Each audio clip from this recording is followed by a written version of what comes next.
بسم الله الرحمن الرحيم الحمد لله رب العالمين والصلاة والسلام على رسوله الكريم أما بعد أعوذ بالله السميع العليم من الشيطان الرجيم قال تعالى آمن الرسول بما أنزل إليه من ربه والمؤمنون كل آمن بالله وملائكته وكتبه ورسله لا نفرق بين أحد من رسله وقالوا سمعنا وأطعنا غفرانك ربنا وإليك المصير. قال المفسر رحمه الله في تفسير هذه الآية آمن أي صدق الرسول محمد صلى الله عليه وسلم بما أنزل إليه من ربه من القرآن. مفسر رحمہ اللہ فرماتے ہیں اس آیت کی تفسیر میں آمن اے صدقہ تفسیر میں داخل ہونے سے پہلے مناسب ہے کہ ان آیتوں کی سورہ بقرہ کی آخری دو آیتیں ہیں، ان کی خاص فضیلت احادیث میں وارد ہوئی ہے۔ حضرت ابو مسعود البدری رضی اللہ عنہ سے روایت ہے کہ نبی پاک صلی اللہ علیہ وسلم نے ارشاد فرمایا من قرأ بالآیتین من آخر سورة البقرہ فی لیلۃ کفتاہ۔ ابو مسعود بدری رضی اللہ عنہ سے روایت ہے کہ جس نے سورہ بقرہ کی آخری دو آیتیں رات میں پڑھی، جس رات میں پڑھی، کفتاہ اس رات کے لیے یہ دونوں آیتیں اس کے لیے کافی ہو جائیں گی۔ کفتاہ کافی ہو جائیں گی، اس کے کئی مفہوم علماء نے ذکر کیے ہیں۔ ایک مفہوم تو یہ ہے کہ وہ شیطان کے شر سے بچنے کے لیے جادو، جن، ٹونا وغیرہ ایسی مصیبتوں اور پریشانیوں سے بچنے کے لیے یہ صورتیں اس کے لیے کافی ہوں گی۔ بعض نے معنی بیان کیا ہے کہ اس رات کے قیام اللیل کی طرف سے یہ دونوں آیتیں اس کے لیے کافی ہوں گی۔ بہرحال اس حدیث میں ان دونوں آیتوں کی فضیلت آئی ہے کہ جس نے رات میں سونے سے پہلے یا رات میں کسی بھی وقت یہ آیتیں پڑھی تو اس کے لیے یہ کافی ہو جائیں گی۔ اسی لیے شام کے اذکار میں سے بھی علماء نے ان آیتوں کو ذکر کیا ہے کہ شام میں ان کو پڑھ لے تاکہ جو ہے رات بھر کے لیے یہ دونوں آیتیں اس کے لیے کافی ہو جائے۔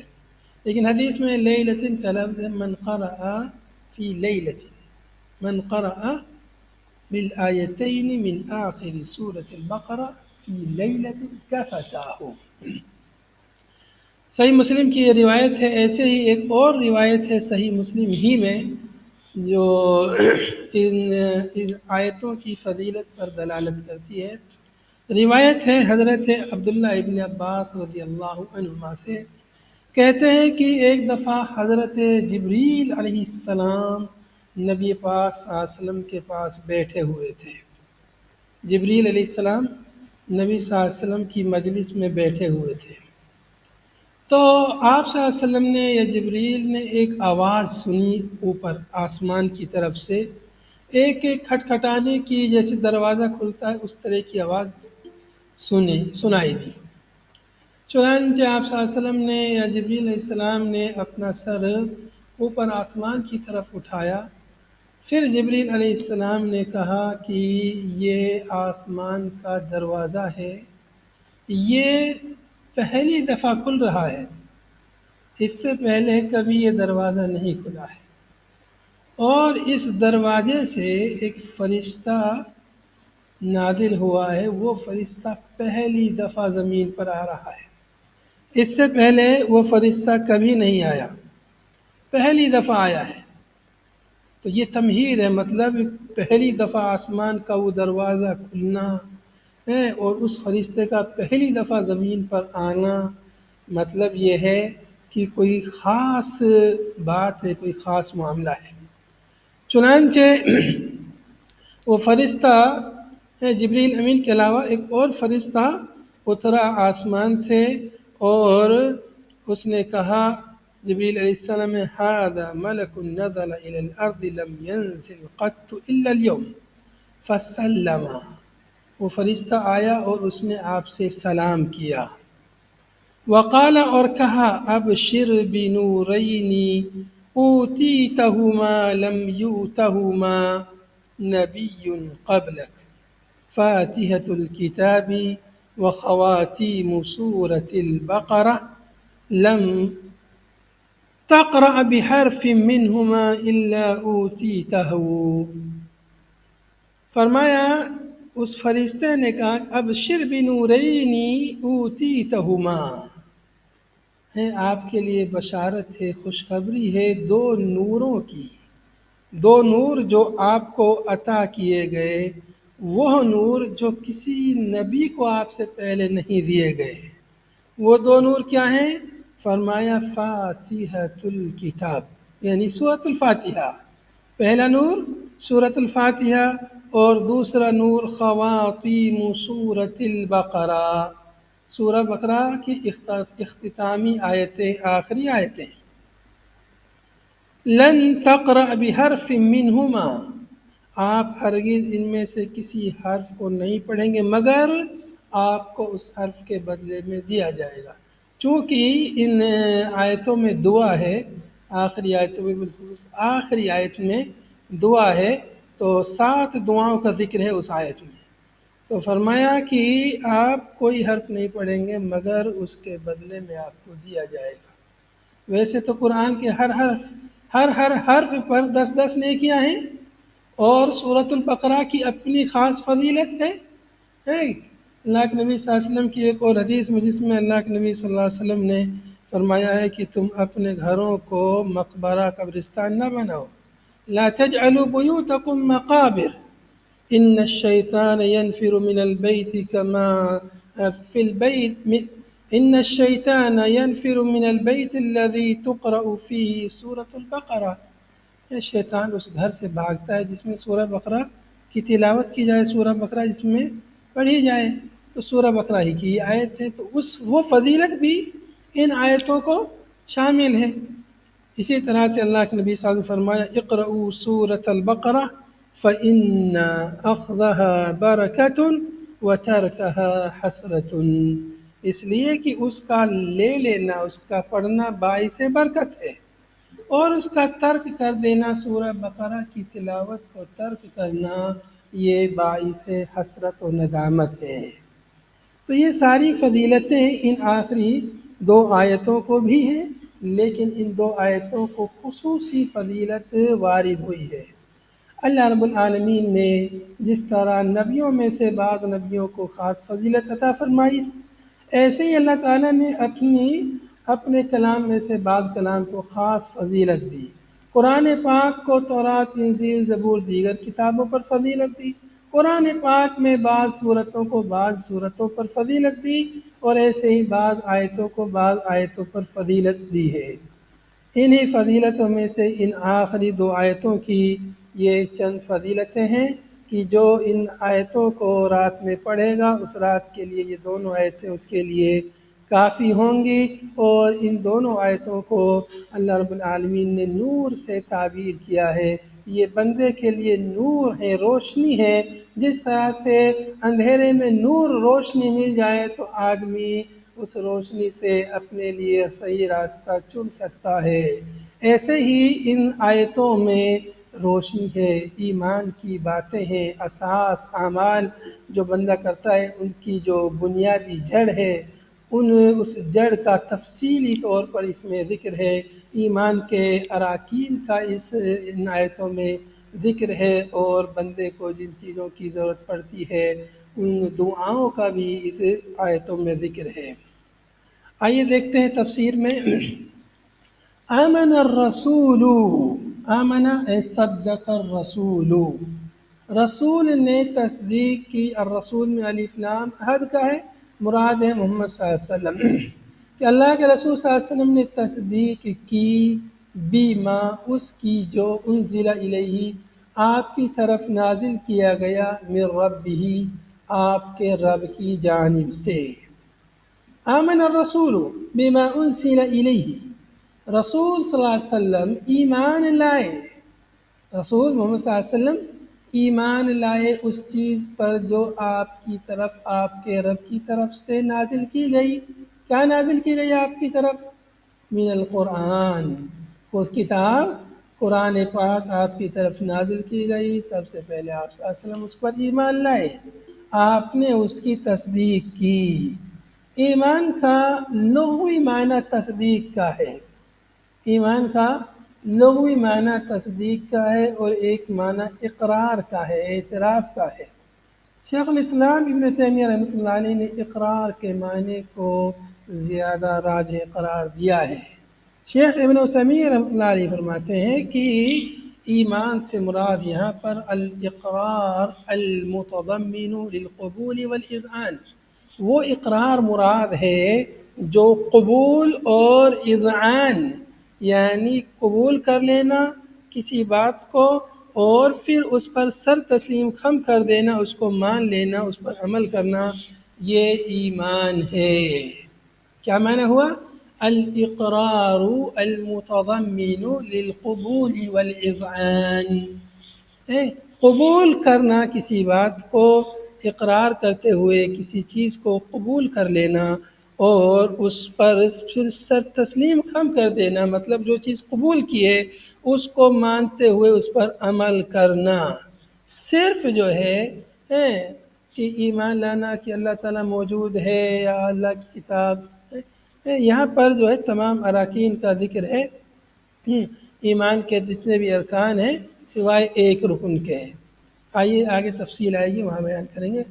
والمومنون، اور مومنون بھی ایمان لائے۔ مومنون عطف علیہ، اس کا عطف رسول پر ہے، یعنی آمن الرسول والمؤمنون، رسول نے تصدیق کی، رسول صلی اللہ علیہ وسلم نے تصدیق کی، اور آپ کے ساتھ میں مومنوں نے بھی تصدیق کی۔ رسول صلی اللہ علیہ وسلم نے تصدیق کی اور مومنوں نے تصدیق کی۔ کس چیز کی تصدیق کی؟ بما انزل الیہ من ربہ، کہ جو ان کی طرف ان کے رب کی جانب سے جو نازل کیا گیا، جو باتیں جو کتاب، جو کلام الہی، جو شریعت نازل کی گئی، اس کی تصدیق کی رسول صلی اللہ علیہ وسلم نے اور مومنوں نے۔ رسول صلی اللہ علیہ وسلم، رسول سے مراد محمد صلی اللہ علیہ وسلم ہے، اور مومنون سے مراد تمام مومن اور بالخصوص صحابہ کرام، اس لیے کہ صحابہ کرام کے مومن ہونے میں کوئی شک نہیں ہے۔ باقی لوگ جو ہے اس کے بارے میں شک کیا جس کا پتہ نہیں مومن ہے کہ نہیں، یہ صرف مسلمان ہیں، اسلام اور ایمان میں اگر فرق کیا جائے تو مومنون اور رسول صلی اللہ علیہ وسلم کے ساتھ ایمان لانے والے صحابہ کرام ہیں۔ اس اعتبار سے بھی یہاں پر ثنا ہے، تعریف ہے اللہ کے رسول صلی اللہ علیہ وسلم کی اور صحابہ کرام کی۔ ان آیتوں میں، ان آیتوں کی اتنی جو فضیلت وارد ہوئی ہے کہ ان آیتوں میں ابتدا اسلام، جہاں سے اسلام کی شروعات ہوئی، اسلام کے ماننے والوں کا تذکرہ ہے اس آیت میں، ان کی ثنا، ان کی تعریف ہو رہی ہے کہ جو اللہ کی طرف سے اللہ کا کلام نازل ہوا ہے اس کی رسول صلی اللہ علیہ وسلم نے تصدیق کی اور آپ کے ساتھ مومنوں نے بھی تصدیق کی۔ تو گویا یہاں پر ان لوگوں کی تعریف ہو رہی ہے صحابہ کرام کی۔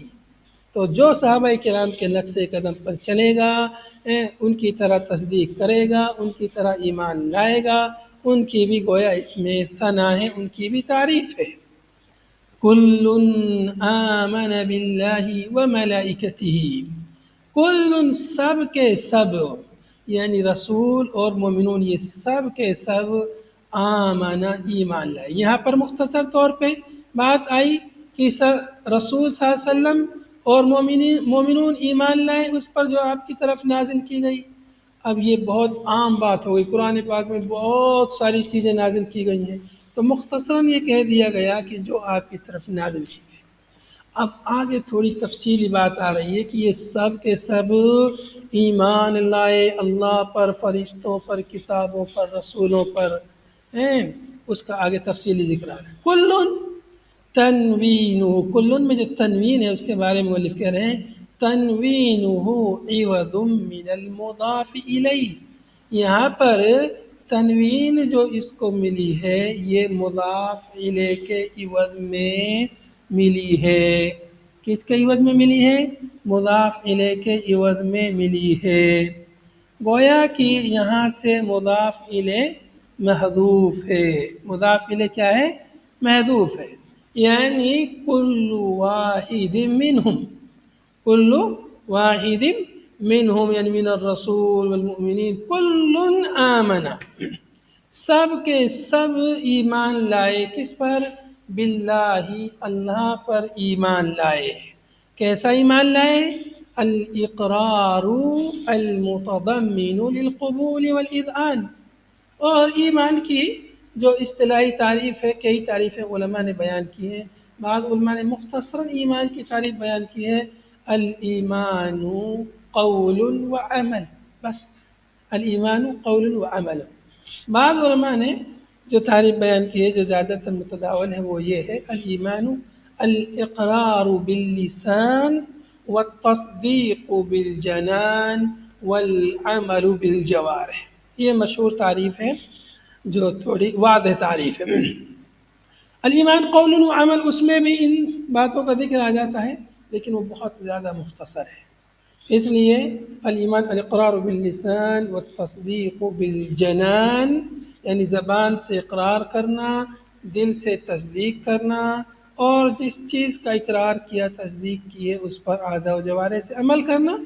ورنہ آدمی جھوٹا ہوگا، کر کچھ رہا ہے، کہہ کچھ رہا ہے، زبان سے کچھ کہے اور کرے اس کے برخلاف، تو گویا کہ وہ جھوٹا ہے اپنی بات کے کہنے میں۔ تو اس لیے جو کچھ کہہ رہا ہے اگر وہ دل سے کہہ رہا ہے تو اعضاء و جوارح سے عمل کرے۔ اگر کوئی شخص کہے آمنت باللہ، میں اللہ پر ایمان لایا، اور پھر وہ اللہ کے علاوہ دوسرے کے سامنے سر جھکائے، دوسرے سے جو ہے دعا کرے، دوسرے کی عبادت کرے، تو گویا وہ اپنے دعوے میں جھوٹا ہے۔ یہ کہنے میں کہ آمنت باللہ، یہ کہنے میں وہ جھوٹا ہوا۔ تو اس لیے ایمان نام ہے اقرار باللسان، تصدیق بالجنان کے ساتھ ساتھ میں عمل بالجوارح کا، عمل بھی ایمان میں داخل ہے۔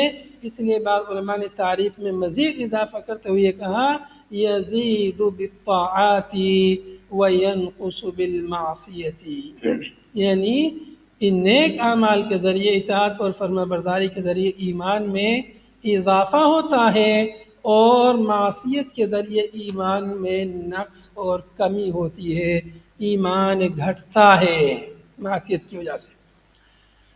دیکھیں گے کل آمن باللہ، یہ سب کے سب اللہ پر ایمان رکھتے ہیں۔ اللہ پر ایمان لانے کا مطلب کیا ہوتا ہے؟ اللہ پر ایمان لانے کا مطلب ہوتا ہے اللہ کے وجود پر ایمان لانا، اللہ کی ربوبیت پر ایمان لانا، اللہ کو رب ماننا کہ ہمارا مالک، ہمارا خالق، ہمارا رازق اللہ تعالی ہے، اس کائنات کا مدبر، اس کا چلانے والا، اس کا قیوم وہ اللہ تعالی ہے۔ اس بات پر ایمان رکھنا، پہلے اللہ کے وجود پر ایمان رکھنا۔ تو اللہ کے وجود پر ایمان رکھ کے ان لوگوں کا رد ہے جو اللہ کو سرے سے نہیں مانتے، جو کہتے ہیں کہ خالق مالک رازق کچھ نہیں ہے، بس یہ دنیا ویسے ہی چل رہی ہے، ملحدین ہے جو لوگ، ان کا رد ہے اللہ کے وجود پر ایمان رکھنا، پھر اللہ کی ربوبیت پر ایمان رکھنا۔ جو ملحدین ہیں وہ وجود کا بھی انکار کرتے ہیں، اور ربوبیت، اللہ، بہت سارے لوگ اللہ کی ربوبیت کا بھی انکار کرتے ہیں، اللہ کو تو مانتے ہیں لیکن اللہ کے علاوہ دوسروں کو بھی مانتے ہیں کہ جو ہے یہ فلاں چیز کا فلاں چیز کا دیوتا ہے، فلاں چیز کی دیوی ہے وغیرہ۔ اس طرح بارش کا الگ دیوتا مانتے ہیں، سورج کا الگ دیوتا مانتے ہیں، مال کی الگ دیوی مانتے وغیرہ۔ تو اس طرح بہت سارے لوگ رب بھی بہت سارے مانتے ہیں۔ تو صرف اللہ کو رب ماننا اور اللہ ہی کو الہ ماننا۔ تیسری بات ہے ایمان باللہ میں اللہ ہی کو معبود اور الہ ماننا، اس کے علاوہ کسی کو معبود برحق نہیں ماننا۔ معبود برحق صرف اور صرف اللہ تعالیٰ ہے۔ تین باتیں ہو گئی۔ چوتھی بات ہے اللہ رب العالمین کے اسماء حسنہ، صفات علیٰ پر ایمان رکھنا کہ جن اسماء حسنہ اور صفات علیٰ کا اللہ تعالیٰ نے ذکر کیا ہے اپنے لیے یا اللہ کے رسول صلی اللہ علیہ وسلم نے اللہ کے لیے ذکر کیا ہے احادیث مبارکہ میں، ان اسماء حسنہ صفات علیٰ پر ویسے ہی ایمان رکھنا، بغیر کسی تعویل کے، بغیر کسی تعطیل کے، بغیر کسی تکییف اور تمثیل کے، بغیر کسی تحریف کے، تمام اسماء حسنہ پر، صفات علیٰ پر ایمان رکھنا۔ تو یہ چار چیزیں داخل ہیں ایمان باللہ میں۔ آگے فرمائے وَمَلَائِكَتِهِ، یہ سب لوگ ایمان رکھتے ہیں اللہ پر اور اس کے فرشتوں پر۔ ملائکہ ملک کی جمع ہے، یہ اللہ رب العالمین کی نورانی مخلوق ہے، ان کو اللہ تعالیٰ نے نور سے پیدا کیا ہے، ہر وقت اپنے رب کی اطاعت اور فرما برداری میں یہ لگے رہتے ہیں۔ یہ نہ کھاتے ہیں نہ پیتے ہیں، ان کے یہاں پیٹ نہیں ہے، جیسے ہم لوگ دن رات کھانے پینے کے چکر میں لگے رہتے ہیں، یہ کھاتے پیتے نہیں، ہر وقت اللہ کی تسبیح تحمید میں یہ لگے رہتے ہیں، وہی ان کی خوراک ہے، کھانا پینا ان کا وہی اللہ رب العالمین کی تسبیح تحمید تحلیل تکبیر، یہ کیا ہے؟ ان کی خوراک ہے، ہر وقت یہ اللہ کی اطاعت اور فرما برداری میں لگے رہتے ہیں۔ مختلف اللہ رب العالمین نے ان کو یہ صلاحیت دی ہے کہ مختلف شکلیں دھار سکتے ہیں، اپنا سکتے ہیں۔ جبریل امین کو اللہ کے نبی صلی اللہ علیہ وسلم نے 2 دفعہ اصلی شکل میں دیکھا تھا، ان کے 600 پر تھے، آسمان کے افق کو انہوں نے گھیرا ہوا تھا، بہت یعنی بڑے اور ضخیم تھے۔ فرشتوں کی تعداد بہت زیادہ ہے، ان کے مختلف کام ہیں، فرشتوں کو اللہ تعالیٰ نے مختلف کام سونپ رکھے ہیں، جیسے جبریل علیہ السلام کو یہ کام سونپا ہے کہ وحی الہی لے کر آئے ہیں۔ اور ابھی ہم نے ایک حدیث بیان کی آپ کو اس کی فضیلت میں شروع میں، تو اس میں یہ بھی معلوم ہوا کہ جبریل امین کے علاوہ کوئی اور فرشتے بھی ہیں جن کو کبھی کبھی یہ کام سونپا جاتا ہے، جیسے اللہ کے رسول کے پاس وہی بشارت لے کر ان آخری 2 آیتوں کی، یا تو یہ دونوں آیتیں پہلے سے نازل ہو چکی تھی نبی صلی اللہ علیہ وسلم پر اور پھر انہوں نے آ کے بشارت دی، یا یہ کہ وہ خود اس بشارت کو ان آیتوں کو لے کے آئے، واللہ عالم۔ بہرحال فرشتے اللہ کی ایک غیبی مخلوق ہے جو ہم انسانوں کو نظر نہیں آتی، بغیر دیکھے جیسے ہم اللہ کو نہیں دیکھتے اللہ پر ایمان رکھتے ہیں، ایسے بغیر دیکھے ہم فرشتوں پر بھی ایمان رکھتے ہیں، جیسے ان کا ذکر قرآن و حدیث میں آیا ہے۔ ان میں سے بعض فرشتوں کے نام معلوم ہے، جیسے جبریل علیہ السلام، میکائیل علیہ السلام، اسرافیل علیہ السلام ہیں، اور بعض لوگ اسرائیل ذکر کرتے ہیں، وہ صحیح حدیث سے ثابت نہیں ہے، ملک الموت کا نام وہ ملک الموت ہی ہے۔ ایسے ہی خازن جہنم کا فرشتہ، مالک اس کا نام ہے، وغیرہ کچھ فرشتوں کے نام جو ہے معلوم ہے۔ تو سب پر ایمان رکھتے ہیں مومنین، سب فرشتوں پر ایمان رکھتے ہیں۔ کیسے ایمان رکھتے ہیں؟ کہ یہ اللہ کی خاص مخلوق ہے، اللہ رب العالمین نے ان کو مخصوص کام سونپے ہوئے ہیں، یہ اپنے کام پر لگے ہوئے ہیں۔ ہر انسان کے ساتھ فرشتے ہوتے ہیں جو اس کے نیک اعمال کو، اچھے اعمال کو، برے اعمال کو لکھتے رہتے ہیں۔ تو فرشتوں کے مختلف کام ہیں، جیسا ان کے بارے میں قرآن و حدیث میں آیا ہے اس پر ایمان رکھتے ہیں، ان کا انکار نہیں کرتے، فرشتوں سے کچھ چیز نہیں ہے ایسا انکار نہیں کرتے، بلکہ ان پر ایمان رکھتے ہیں، تصدیق کرتے ہیں، یقین رکھتے ہیں کہ یہ بھی اللہ کی ایک مخلوق ہے۔ جی واللہ عالم، پیدا ہوتے ہیں انتقال ہوتا ہے نہیں معلوم، اللہ عالم۔ وَكُتُبِهِ، اور اس کی کتابوں پر، یعنی کُلٌّ آمَنَ بِاللَّهِ وَمَلَائِكَتِهِ وَكُتُبِهِ، سب کے سب ایمان رکھتے ہیں اللہ پر، فرشتوں پر اور اس کی کتابوں پر، بالجمع والافراد، یہ جمع کے ساتھ اور افراد یعنی مفرد کے ساتھ، دونوں طرح، کتبی و کتابی دونوں طرح سے صحیح ہے، دونوں کی رد اس میں وارد ہے۔ تو سب یہ ایمان رکھتے ہیں اللہ کی کتابوں پر، جتنے بھی آسمانی کتابیں ہیں، تورات انجیل زبور، جتنے رسولوں کو جتنے بھی کتابیں ملی ہیں، چند کتابوں کے نام ہمیں معلوم ہے، صحف ابراہیم موسیٰ وغیرہ، اور تورات انجیل زبور قرآن کے علاوہ ان تمام کتابوں پر اجمالی طور پر ایمان رکھتے ہیں، ان کی یعنی تصدیق کرتے ہیں کہ یہ اللہ کی کتاب ہے، اللہ کا کلام ہے، باقی ان میں لوگوں نے جو تحریف کر ڈالی ہے اس تحریف کی وجہ سے نہ ان کی تصدیق کرتے نہ ان کی تکذیب کرتے، جو احکام اس میں کتاب و سنت کے موافق ہیں ان کی تصدیق کرتے ہیں، جو مخالف ہیں ان کی تکذیب کرتے ہیں، اور جو نہ موافق ہیں نہ مخالف ہیں نہ ان کی تصدیق کرتے نہ ان کی تکذیب کرتے ہیں۔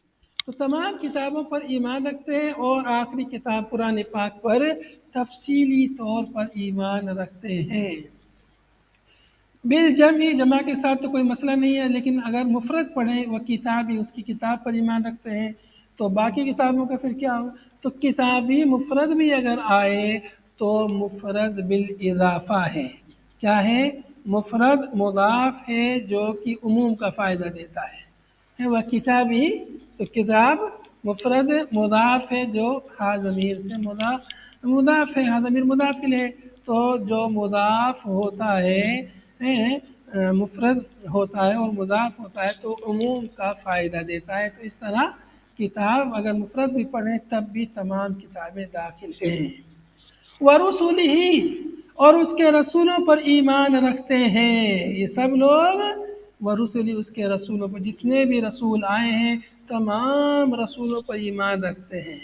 یقولون کہتے ہیں لا نفرق بین احد من رسله ہم تفریق نہیں کرتے ان رسولوں میں سے کسی کے درمیان بھی، کہ جو ہے موسیٰ علیہ السلام تو یہودیوں کے نبی ہیں، عیسیٰ عیسائیوں کے نبی ہیں، ایسا نہیں یہ کہہ کر کے ان کی جو تکذیب کر دیا، بلکہ سب رسولوں کو اپنا رسول مانتے ہیں، سب کی تصدیق کرتے ہیں۔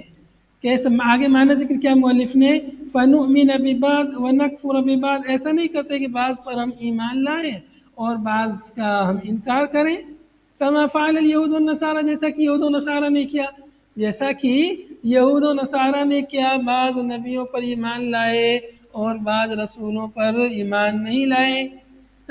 کیا کیا یہودیوں نے؟ عیسیٰ علیہ السلام کا انکار کر دیا، عیسیٰ علیہ السلام پر ایمان نہیں لائے۔ بعض لوگوں نے یہودیوں نے بعض نبیوں کو قتل تک کر ڈالا۔ ایسے ہی نصارہ بعض نبیوں پر ایمان لائے، حضرت عیسیٰ علیہ السلام پر ایمان لائے اور پہلے نبیوں پر ایمان لائے، لیکن آخری نبی محمد صلی اللہ علیہ وسلم پر ایمان نہیں لائے۔ تو ہم ایسا نہیں کرتے، لا نفرق بین احد من رسولہ ہم تفریق نہیں کرتے رسولوں میں سے کسی کے درمیان۔ تفریق نہ کرنے کا مطلب یعنی ایسا نہیں کہ بعض کی ہم تصدیق کریں اور بعض کی تکذیب کریں، ہم سب پر ایمان رکھتے ہیں کہ یہ اللہ کے رسول ہیں، اللہ رب العالمین نے ان کو رسول بنا کر بھیجا، جو کچھ وہ تعلیم لے کے آئے، دین لے کے آئے، وہ سب بالکل صحیح اور برحق ہیں، وہ اپنے رسول ہونے میں سچے ہیں، اپنی باتوں میں سچے ہیں، اپنی دعوت و تبلیغ میں وہ سچے ہیں، اس چیز پر یہ سب لوگ ایمان لائے، رسول اور مومنون سب لوگ ایمان لائے، کسی کے درمیان تفریق نہیں کرتے۔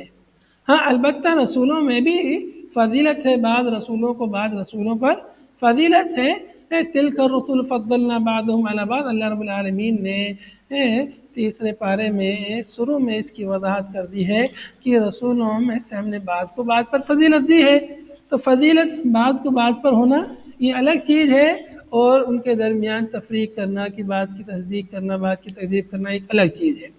تو مومنین کی کیا خوبی ہے کہ سب رسولوں پر، سب کتابوں پر، سب رسولوں پر ایمان رکھتے ہیں۔ یہاں پر آپ دیکھیں گے لا نفرق یہ متکلم کا صیغہ ہے، اور یہاں پر غائب کا ہے، آمن الرسول بما انزل الیہ من ربہ کل آمن، یہاں غائب کا صیغہ ہے۔ ہاں لا نفرق ہم تفریق نہیں کرتے، جمع متکلم کا واحد کریں، جمع متکلم کا صیغہ ہے۔ تو یہاں پر جو ہے غائب کی بات چل رہی تھی، غائب کے صیغے کے ساتھ کہ رسول اور مومنین جو ہے اللہ پر ایمان لائے، فرشتوں پر ایمان لائے، کتابوں پر ایمان لائے، رسولوں پر ایمان لائے۔ پھر یہاں پر بیچ میں بات آ گئی لا نفرق بین، متکلم کے صیغے کے ساتھ، اس کو کیا بولتے ہیں اصول التفسیر کی اصطلاح میں؟ اس کو بولتے ہیں التفات، اس سے پہلے کئی دفعہ گزر چکا التفات، تو یہاں پر التفات ہے غائب سے تکلم کی طرف، متکلم کی طرف، الالتفات عن الغیبۃ الی التکلم۔ یہاں مؤلف نے ذکر نہیں کیا اس التفات کو، کیوں؟ اس لیے کہ پیچھے کئی دفعہ ذکر کیا ہے تو کئی دفعہ ذکر کیا ہے، تو اب طالب علم خود سمجھ لے گا کہ یہاں پر التفات بالکل واضح ہے، اس لیے ذکر نہیں کیا۔ وقالوا سمعنا، اور انہوں نے کہا ہم نے سن لیا، اے ما امرنا به سماع قبول، جس چیز کا ہمیں حکم دیا گیا اس کو ہم نے قبولیت کی سماعت سے سن لیا، یعنی ایسا نہیں کہ اس کان سے سنا اور اس کان سے نکال دیا، بلکہ سن کر کے اس کو قبول کیا۔ جو کلام الہی، اللہ کا کلام، اللہ کا حکم جو ہم نے سنا اس پر ہم نے عمل کیا، یہ مطلب ہے سمعنا کا، سمعنا ہم نے سن لیا۔ بعض نسخوں میں ما امرتنا، یہاں پر امرنا ہے، بعض نسخوں میں ہے ما امرتنا به، سمعنا ما امرتنا به سماع قبول، جس چیز کا تو نے ہمیں حکم دیا ہے اس کو ہم نے قبولیت کی سماعت سے سن لیا ہے، یعنی ایسی سماعت سے سنا ہے کہ جو قبول کر لے۔ بسا اوقات انسان سنتا ہے اور رد کر دیتا ہے، لیکن بسا اوقات انسان سنتا ہے اور بات دل میں بیٹھ جاتی ہے، اسے قبول کر لیتا ہے۔ تو وہی یہ کہہ رہے ہیں، مومنین کہہ رہے ہیں کہ ہم نے سن لیا، وَأَطَعْنَا، اور سن کر کے اطاعت کی، فرما برداری کی۔ یہود و نصارہ کی طرح نہیں، جیسا کہ یہود و نصارہ نے کہا تھا سمعنا وعصینا، یہود و نصارہ نے کیا کہا تھا؟ یہودیوں نے سمعنا وعصینا، ہم نے سن لیا اور نافرمانی کی۔ لیکن مومنین کی کیا خوبی ہے؟ ان کا وصف ہے سمعنا واطعنا، ہم نے سن لیا اور ہم نے اطاعت کی، فرما برداری کی۔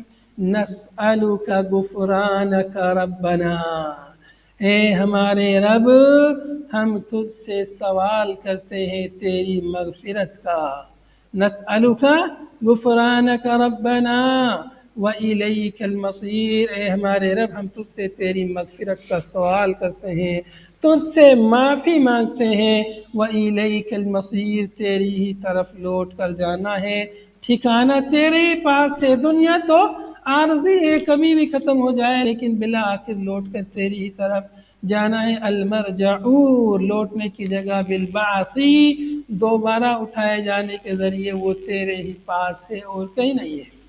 تو یہاں سے گویا کی دعاؤں کا سلسلہ شروع ہو گیا ہے۔ تو پہلے مغفرت کی دعا مانگی، اب آگے جو آیت ہے وہ دیکھتے ہیں، آخری آیت ہے وَلَمَّا نَزَلَتْ، ہم یہ درس مکمل کرتے ہیں اگلی گھنٹی میں جہاں تک بھی جائے گا، ٹھیک ہے۔ وَلَمَّا نَزَلَتْ الْآيَةُ قَبْلَهَا، جب اس سے پہلے والی یہ آیت نازل ہوئی، اس سے پہلے والی آیت نازل ہوئی ہیں، وَإِن تُبْدُوا مَا فِي أَنفُسِكُمْ أَوْ تُخْفُوهُ يُحَاسِبْكُم بِهِ اللَّهُ، اس کے پہلے والی جب آیت نازل ہوئی، شَكَ الْمُؤْمِنُونَ مِنَ الْوَسْوَسَةِ، تو مومنین کو وسوسے کا شک ہو گیا، صبح ہو گیا ان کو، وَشَكَّ عَلَيْهِمْ الْمُحَاسَبَةُ بِهَا، اور ان کے اوپر دشوار گزرا نفس کا محاسبہ، المحاسبۃ بہا، نفس میں، دل میں جو انسان بات چھپاتا ہے، اس کے دل میں جو بات کھٹکتی ہے، اس بات کا بھی محاسبہ ہوگا، تو یہ چیز ان پر دشوار گزری، تو اس چیز کا انہوں نے تذکرہ کیا۔ فنزل، تب یہ آیت کریمہ نازل ہوئی، اگلے والی آیت، یہ والی آیت، فرمایا لا یکلف اللہ نفسا الا وسعها، اللہ تعالیٰ کسی نفس کو مکلف نہیں کرتا مگر جتنی اس میں وسعت ہے، جتنی وسعت ہے، اے ما تسعہ قدرتها، جتنی اس کی قدرت استطاعت رکھتی ہے، وسعت رکھتی ہے، اس کی طاقت ہے، اتنا ہی اللہ کسی بندے کو مکلف کرتا ہے۔ تو جس چیز کا بھی ہمیں مکلف کیا گیا ہے، نماز، روزے، زکوٰۃ، حج وغیرہ، اور جتنی بھی منہیات ہیں، یہ ساری وہ چیزیں جو ہم لوگوں کی استطاعت اور طاقت میں ہے، کوئی چیز ایسی نہیں ہے جو استطاعت میں نہ ہو، طاقت میں نہ ہو۔ ہاں بسا اوقات کوئی چیز آ جاتی ہے جو انسان کی استطاعت اور طاقت میں نہ ہو، تو وہاں وہ چیز، اس کا وجوب اس سے ختم ہو جاتا ہے، وہاں اس کا وجوب اس سے ختم ہو جاتا ہے۔ جیسے مثال کے طور پر حج فرض ہے، اسلام کے 5 ارکان میں سے 5واں رکن ہے، فرض ہے، لیکن اگر کسی آدمی کے پاس اتنا پیسہ نہیں ہے کہ وہ مکہ مکرمہ تک جائے، ہوائی جہاز کا یا راستے کے سفر کا اس کے پاس کرایہ نہیں ہے، تو وہ مکلف نہیں ہے، اس کے اوپر سے حج ساقط ہے گویا کہ جب تک کہ وہ اس کے اندر استطاعت نہ ہو۔ تو جتنی بھی تکلیفات ہیں، جتنے بھی اللہ کے اوامر ہیں، وہ سب استطاعت، بندے کی استطاعت پر موقوف ہے۔ سب جتنے بھی چیز کا اللہ نے ہمیں مکلف کیا ہے، سب ہماری استطاعت کے اندر ہے۔ تو اس سے غور کیجئے کہ اللہ رب العالمین نے اپنے بندوں پر کس قدر عنایت فرمائی ہے، کس قدر ان کا خیال رکھا ہے کہ ان کی طاقت سے زیادہ کسی چیز کا انہیں مکلف نہیں کیا۔ نماز ہے، ہم نماز پڑھتے ہیں، بس اوقات انسان بیمار ہو جاتا ہے، اس کے اندر طاقت نہیں کہ وہ سجدہ کر سکے، اللہ رب العالمین نے اس کو رخصت دی ہے کہ وہ بیٹھ کر ہی نماز پڑھ لے، سجدہ نہیں کر سکتا تو کرسی ہی پہ نماز پڑھ لے، اس کے لیے رخصت دی ہے۔ تو ہر امر جس کا بھی اللہ نے مکلف کیا ہے وہ ہماری استطاعت میں، استطاعت سے باہر جو چیز ہو جاتی ہے اللہ رب العالمین نے وہاں رخصت دی ہے۔ اگر کھڑے ہو کے نماز نہیں پڑھ سکتے، نماز پڑھنا ضرور ہے، بیٹھ کر پڑھ لیجئے، بیٹھ کے نہیں پڑھ سکتے تو لیٹ کر ہی پڑھ لیجئے، لیکن پڑھنا ضرور ہے۔ تو اللہ جتنی بھی استطاعت ہے، جیسی استطاعت اللہ نے دی ہے اسی استطاعت کے حساب سے اپنے اللہ کی عبادت کیجیے۔ تو جو تکلیفات ہیں، شرعی تکلیفات جن کا اللہ نے مکلف کیا ہے، جن چیزوں کے کرنے کا حکم دیا، جن چیزوں سے منع کیا ہے، وہ سب استطاعت پر ہیں، سب چیزیں استطاعت پر ہیں۔ یہ جو استطاعت ہے جی شیخ، وہ جو بیٹھ کر نماز پڑھنے کی بات ہے تو کرسی میں بیٹھ کر یا نیچے بیٹھ کر؟ دیکھیے اصل تو نیچے بیٹھ کر ہی ہے، لیکن کچھ لوگوں کو نیچے بیٹھنا بھی شاق گزرتا ہے، دشوار گزرتا ہے، وہ کرسی پہ بیٹھ کر بھی نماز پڑھ سکتے ہیں۔ اللہ کے نبی صلی اللہ علیہ وسلم نے بھی جو ہے سواری پر بھی نماز پڑھی ہے اوپر بیٹھ کر کے، تو اس طرح اوپر نماز، البتہ یہ کہ کوئی آدمی کرسی پر بیٹھ کر کے سجدہ کرے چارپائی پر یا کسی تکیے پر، وہ درست نہیں ہے۔ سجدہ اس کو ویسے ہی کرنا ہے جیسے رکوع کرتا ہے، اشارے سے، رکوع میں تھوڑا کم جھکے، سجدے میں تھوڑا زیادہ جھک جائے۔ باقی اگر انسان نیچے بیٹھ کے پڑھ لینا چاہے، کبھی کبھی کیا ہوتا ہے انسان کو اٹھنے اور بیٹھنے میں تکلیف ہوتی ہے تو کرسی پر سے وہ کھڑا ہو جاتا ہے اور قیام کی جو فضیلت ہے وہ اس کو مل جاتی ہے، لیکن نیچے بیٹھتا ہے تو وہ قیام کی فضیلت سے محروم ہو جاتا ہے، وہ کھڑا نہیں ہو پاتا بار بار۔ تو اس لیے کرسی پہ بیٹھنا ایسی صورت میں اس کے لیے افضل ہوتا ہے کہ وہ اس قیام کی فضیلت کو پا لیتا ہے۔ بسا اوقات جو ہے آدمی کرسی پر بیٹھتا ہے اور قیام اور سجدہ کو دونوں کو پا لیتا ہے۔ بہرحال یہ فقہی مسائل ہیں، انسان کو اللہ رب العالمین نے اس کی طاقت سے اوامر اور تکلیفات کو جوڑ دیا ہے، جتنی اس کے اندر استطاعت ہے، طاقت ہے، اتنی طاقت اور استطاعت سے وہ کام کرے گا۔ استطاعت جو ہوتی ہے نا، استطاعت، یہاں پر ایک چیز اور سمجھ لیجئے، کام کی چیز ہے۔ استطاعت ایک ہوتی ہے مع الفعل اور ایک ہوتی ہے استطاعت قبل الفعل۔ فعل، کوئی کام کرنے سے پہلے استطاعت، جیسے آپ کسی آدمی کو کہو یار یہ بیڑی سگریٹ چھوڑ دو، تو کہ یار میرے اندر طاقت نہیں، چھوڑ نہیں سکتا میں، کیا کہتا ہے؟ تو کیوں نہیں چھوڑ سکتا؟ وہ چھوڑ سکتا ہے نا، کیا اس کے اندر طاقت نہیں ہے؟ تو اس کے پاس استطاعت مع الفعل، کام کو ترک کرنے کے ساتھ استطاعت اس کے پاس نہیں ہے۔ تو ایسے حالانکہ وہ چھوڑنا چاہے تو چھوڑ سکتا ہے، لیکن پھر بھی وہ کیا کہتا ہے؟ نہیں یار میرے اندر استطاعت نہیں ہے، طاقت نہیں ہے۔ تو اس طرح انسان جو ہے ایسے ہی نماز، آپ کسی آدمی کے نماز پڑھیے یار، وہ نہیں نماز پڑھتا ہے، مطلب اس کے پاس استطاعت جو ہے طاقت تو ہے نماز پڑھنے کی، ایسا نہیں کہ وہ ایک دم کمزور ہے، ضعیف ہے، لاغر ہے، چلے بہت ہٹا کٹا ہے، نماز پڑھنا چاہے تو نماز پڑھ سکتا ہے، لیکن استطاعت مع الفعل اس کے پاس نہیں ہے۔ کام کو کرنے کی پہلے سے طاقت ہے اس کے پاس، قبل الفعل تو طاقت ہے، لیکن مع الفعل، مع الفعل استطاعت اس کے پاس نہیں ہے۔ تو استطاعت یہ دو طرح کی ہوتی ہے، ایک استطاعت قبل الفعل ہے، ایک استطاعت مع الفعل ہے۔ تو جو استطاعت قبل الفعل ہے یہ ہوتی ہے، وہی مراد ہے، ہر انسان کے پاس استطاعت ہوتی ہو، لیکن استطاعت مع الفعل جو ہے یہ ہر کسی کے پاس نہیں ہوتی، جس کو توفیق ہوتی ہے اللہ کی طرف سے وہی یہ کام کر پاتا ہے۔ آگے دیکھیں گے لہا ما کسبت وعلیہا ما اکتسبت، نفس کی طرف ضمیر لوٹ رہی ہے، اللہ تعالیٰ کسی نفس کو اس کی وسعت سے زیادہ مکلف نہیں کرتا، لہا اس نفس کے لیے وہ چیز ہے جو اس نے کمایا، نفس نے جو محنت کی، جو نمازیں پڑھی، جو روزے رکھے، اس کا اجر و ثواب ہے اس کے لیے، لہا ما کسبت، اس کے لیے وہ ہے جو اس نے کمایا، من الخیر، خیر میں سے، یعنی اس کا اجر و ثواب اس کے لیے ہے، اللہ تعالیٰ نے اس کو مکلف کیا جتنی اس کی استطاعت میں تھا، اب جتنی استطاعت میں تھا جتنا زیادہ اس نے خیر کمایا اس کا اجر و ثواب اس کے لیے، وعلیہا ما اکتسبت، اور اس نفس کے اوپر ہے جو اس نے کمایا، یعنی من الشر، جو شر اس نے کمایا، جو برے کام اس نے کیے ہیں، اس کا گناہ اس نفس کے اوپر ہوگا، کسی اور پر نہیں ہوگا، جو نفس اچھا کمائے گا اس کے لیے اس کا اچھا اجر و ثواب، اور جو برا کمائے گا اس کے لیے اس کا گناہ ہے، اے وزرہ، یعنی اس شر کا وزر، اس کا گناہ، اس کا بوجھ اس نفس کے اوپر ہی ہوگا، دوسروں پر نہیں ہوگا، یعنی وَلَا يُؤَاخَذُ أَحَدٌ بِذَنبِ أَحَدٍ، مطلب یہ کہ کوئی شخص کسی دوسرے کے گناہ پر کسی کا مواخذہ نہیں ہوگا، کسی دوسرے کے گناہ سے مواخذہ نہیں ہوگا، وَلَا بِمَا يَكْسِبُهُ مِمَّا وَسْوَسَتْ بِهِ نَفْسُهُ، اور نہ ہی اس کا مواخذہ ہوگا اس چیز پر جو اس نے کمایا، اس سے جسم جو اس کے نفس میں وسوسہ آئے، اس کے نفس میں جو وسوسہ طرح طرح کی باتیں جو دل میں کھٹکتی ہے نا، وہ اس کی وجہ سے جو برے برے وسوسے آئے اس نے ان کو رد کر دیا، اس کو نہیں مانا، تو ان وسوسوں کا بھی اس سے مواخذہ نہیں ہوگا،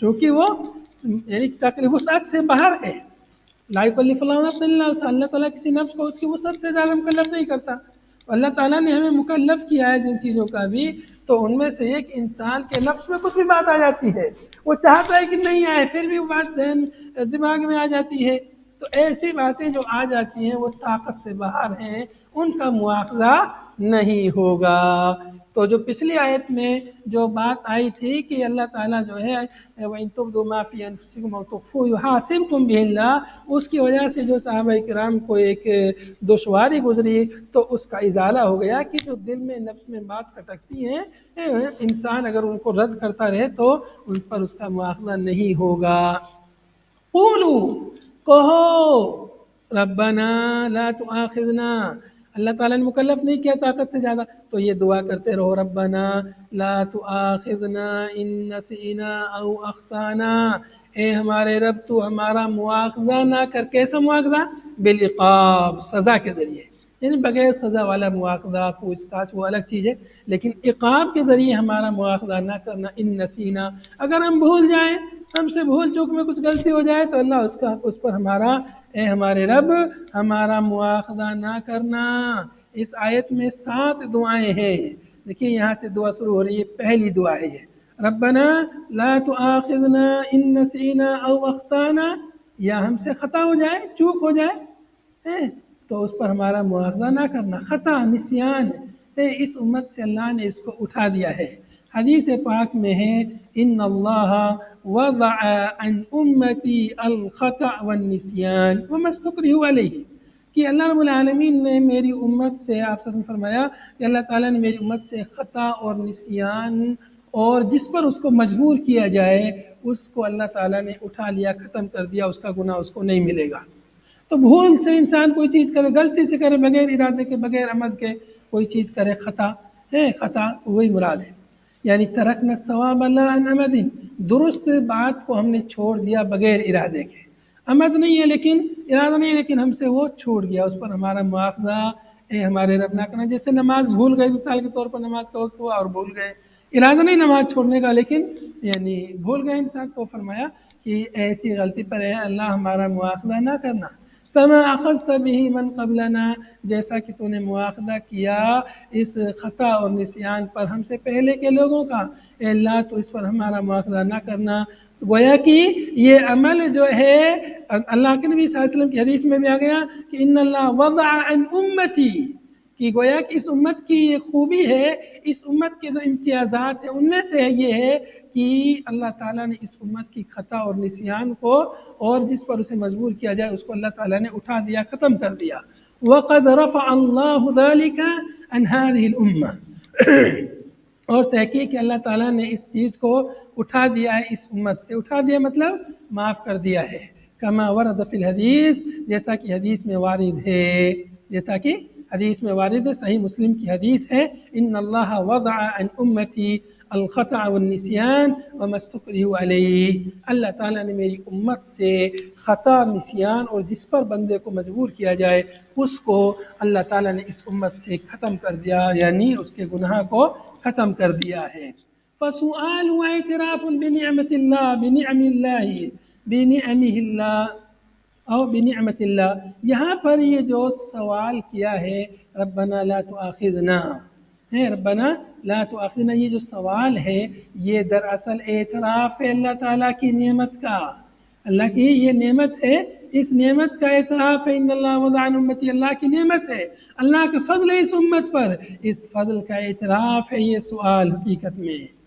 ربنا ولا تحمل علينا إصرا كما حملته على الذين من قبلنا، اے ہمارے رب لا تحمل علینا، اور نہ ڈال ہمارے اوپر اسرن بوجھ، یعنی امرن ایسا امر، یثقل علینا حملہ، جس کا اٹھانا ہمارے اوپر بھاری ہو، جس کا اٹھانا ہمارے لیے بھاری ہو، ایسا بوجھ ہمارے اوپر نہ ڈال، مطلب ایسی چیز کا مکلف نہ کرے جس کو ہم کر نہ سکے، جیسے مثال کے اوپر حج یعنی فرض ہے، اب یعنی اگر یہ ہوتا کرنا ہی کرنا ہے چاہے طاقت میں ہو یا نہ ہو، ایسا اللہ نے نہیں کیا، ایسا اللہ نے حکم نہیں دیا، بلکہ اس کو من استطاع الیہ سبیلا سے مقید کر دیا ہے کہ جس کے پاس راستے کی استطاعت ہے اسی پر فرض ہے۔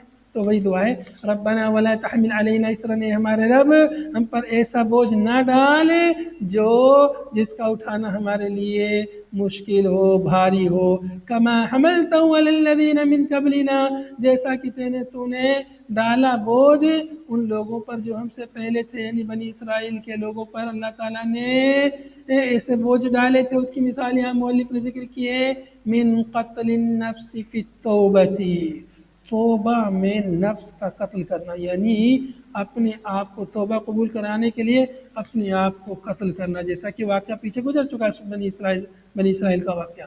وَإِخْرَاجِ رُبْعِ الْمَالِ فِي الزَّكَاةِ، اور زکوٰۃ میں ربع مال، ایک چوتھائی مال یعنی 25% مال، 100 روپیہ میں سے یا 1 لاکھ میں سے 25,000 روپیہ، ابھی ہم 1 لاکھ میں سے 2,500 نکالتے ہیں، اور ان لوگوں پہ یعنی 25,000، یعنی ربع مال، ایک چوتھائی مال زکوٰۃ نکالنا مشکل امر تھا۔ ہمارے مسلمان بھائی بھی بہت سارے لوگ ہیں جو 2.5% دیتے ہوئے بھی ہچکچاتے ہیں اور وہ 2.5% بھی زکوٰۃ نہیں دیتے سال میں۔ وقرض موضع النجاسہ، اور ایسے ہی پہلے کے لوگوں پر جو ہے یعنی موضع النجاسہ، کپڑے میں کہیں جو ہے کوئی نجاست گندگی لگ جاتی، دھونے سے نہیں صاف ہوتی تھی، وہ اس کو کاٹنا پڑتا تھا وہاں سے کپڑے کو، تو بڑا مشکل امر تھا ہمارے لیے، تو دھو لیں اس کو صاف کر لیں آسان ہے۔ تو اس طرح سے یہ دعا کی جا رہی ہے ہمارے رب ہم پر ایسا بوجھ نہ ڈال جیسا بوجھ ہم سے پہلے کے لوگوں پر ڈالا تھا۔ ربنا ولا تحملنا ما لا طاقت لنا به، اے ہمارے رب ہم سے وہ چیز نہ اٹھوا جس کی ہمارے اندر طاقت نہیں، جس کی قوت نہیں ہمارے اندر، من التکالیف والبلاء، جو تکالیف یعنی شرعی تکالیف، اور بلا یعنی مصیبت، پریشانی، آزمائش اللہ کی طرف سے جو آتی ہیں، جو تقدیر کی وجہ سے، قضا کی وجہ سے جو آتی ہیں، اللہ ایسی تکالیف، ایسی مصیبت اور پریشانی نہ بھیج ہمارے اوپر، نہ ڈال، ہم سے نہ اٹھوا جس کو ہم برداشت نہ کر سکیں اور ہم صبر نہ کر سکیں۔ واعف عنا، کتنی دعائیں ہو گئی ہیں؟ 3 دعا ہو گئی نا، اب چوتھی دعا ہے واعف عنا، اور ہم سے درگزر کر دے، ذنوبنا، یعنی ہمارے گناہوں کو مٹا دے، واعف عنا یہ چوتھی دعا ہے، اے اللہ ہم سے درگزر کر دے، ہمیں معاف کر دے، ہمارے گناہوں کو مٹا دے، واغفر لنا، اور ہماری مغفرت کر دے، اور ہماری مغفرت کر دے یعنی ہمارے گناہوں پر پردہ ڈال دے. دونوں میں فرق ہے. واعف عنا واغفر لنا، اس میں مٹانا ہے، گناہوں کو مٹا دے. اس میں پردہ ڈال دے، ان کو چھپا لے، کسی کو پتہ نہ چلے، رسوائی نہ ہو ہماری دوسروں کے سامنے. وارحمنا، اور ہم پر رحم کر دے. پھر رحمتی زیادۃ علی المغفرہ، رحمت میں مغفرت سے زیادہ معنی ہے، مغفرت پر یہ زیادہ ہے. ورحمنا، اور ہم پر رحم کر دے مطلب ہماری مغفرت کر کے ہم کو ہمیں پر رحم کر دے، مطلب ہمارا مواخذہ نہ کر گناہوں کی وجہ سے. انت مولانا، اے اللہ تو ہمارا، اے ہمارے رب تو ہی ہمارا مولا ہے، کوئی دوسرا ہمارا مولا نہیں. ہمارا مددگار، ہمارا ناصر، ہمارا مولا، ہمارا سید، ہمارا متولی ہمارے امور کا اے اللہ تو ہی ہے. فانصرنا علی القوم الکافرین، یہ آخری دعا 7ویں دعا ہے. ٹھیک ہے، یہاں واعف عنا 4تھی ہو گئی، واغفر لنا 5ویں، وارحمنا 6ٹھی، اور یہ فانصرنا یہ 7ویں دعا ہو گئی. فانصرنا ہماری مدد کر، علی القوم الکافرین، کافر قوم، کافرین کفار قوم کے خلاف، ان کے مقابلے میں اے ہمارے رب ہماری مدد کر.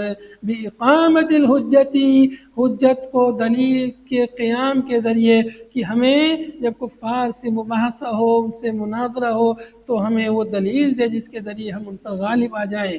وَالْغَلَبَةِ فِي قِتَالِهِمْ، ان سے قتال کے وقت ہمیں غلبہ عطا کر کے ہماری مدد کر.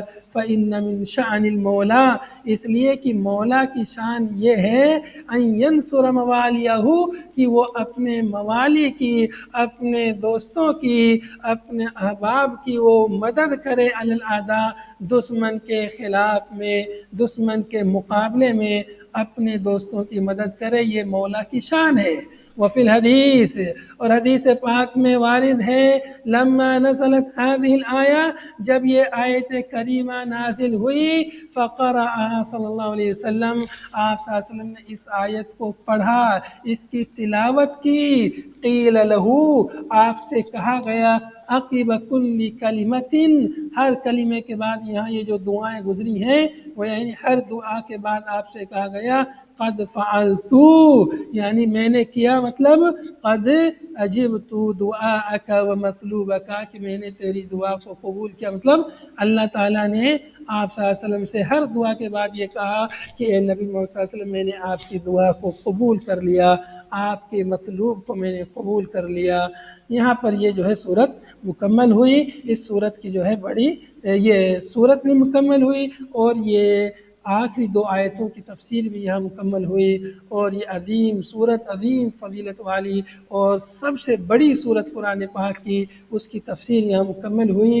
اور ان عظیم فضیلتوں والی ان 2 آیتوں کی تفسیر بھی یہاں پر مکمل ہوئی. اللہ تعالیٰ سے دعا ہے کہ ہم نے جو کچھ پڑھا ہے اللہ تعالیٰ ہمیں اس پر عمل کرنے کی توفیق عطا فرمائے.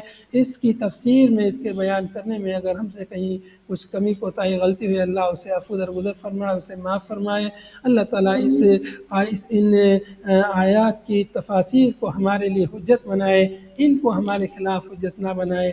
هذا وصلی اللہ وسلم علی نبینا محمد وعلی آلہ وصحبہ اجمعین. سبحانک اللہم وبحمدک، نشہد ان لا الہ الا انت، نستغفرک ونتوب الیک. السلام علیکم ورحمۃ اللہ وبرکاتہ.